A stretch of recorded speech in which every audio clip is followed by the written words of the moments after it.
ভাই 250 গ্রাম মাংস দেন দিহি। 250 গ্রাম মাংস বেচি না আপা। দেন না ভাই, এমন করেন কে? আরে আপা কইলাম তো 250 গ্রাম মাংস বেচি না, আধা কেজি নিচে মাংস বেচি না, জানতো। ভাই মাংস কেজি কত করে? মামা একদম 480। 480? আপনি দাঁড়ায় আছেন কেন, জান না? আচ্ছা আমার একটা কাজ করবেন। ভাই এনার একটু কর না, আমার 250 গ্রাম মাংস দিতে। আমার 4 কেজি মাংস দেন। ওই রান্ডাল, ভাই কর না। এই আপা জান, জান তো। ওই বেটা এই খেদাবি করতে ভাই যত সব। কি হইছে? আরে ভাই আজকালকার কি আধা কেজির নিচে মাংস বেচে, 250 গ্রাম মাংস চাইতেছে।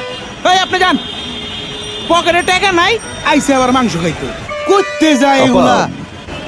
ওনারা তো খুচরা 250 গ্রাম মাংস বিক্রি করে না, আর খুচরা 250 গ্রাম মাংস তো অনেক কম। আপনি 250 গ্রাম মাংস দিয়ে কি করবেন? আধা কেজির নিচে তো মাংস বেচে না। আসলে কি ভাই, বাবা আজকে পরীক্ষা কিন্তু ভালো দিতে হইব, অঙ্কে 100-তে 100 পাইতে হইব, ঠিক আছে? আচ্ছা মা। যাও। মা কি বাবা? আজকে যদি আমি পরীক্ষায় ভালো করি তোমাকে গরু মাংস দিয়ে ভাত খাওয়াবা?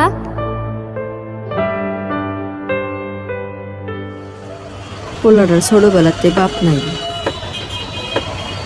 জীবনে অনেক কিছু চাইছে, কিন্তু তার কোনোদিন কোনো চাওয়া পূরণ করতে পারি নাই। আইজো মনে পারলাম না ভাই।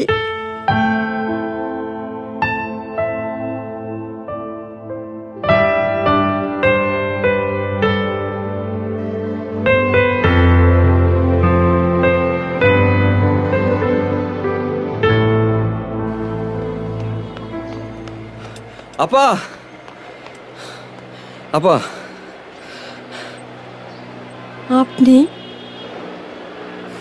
এই নেন, আমি 2 কেজি নিছি, আর এই 2 কেজি আপনার জন্য। এতগুলো মাংস? আমার কাছে তো এত টাকা নাই ভাই।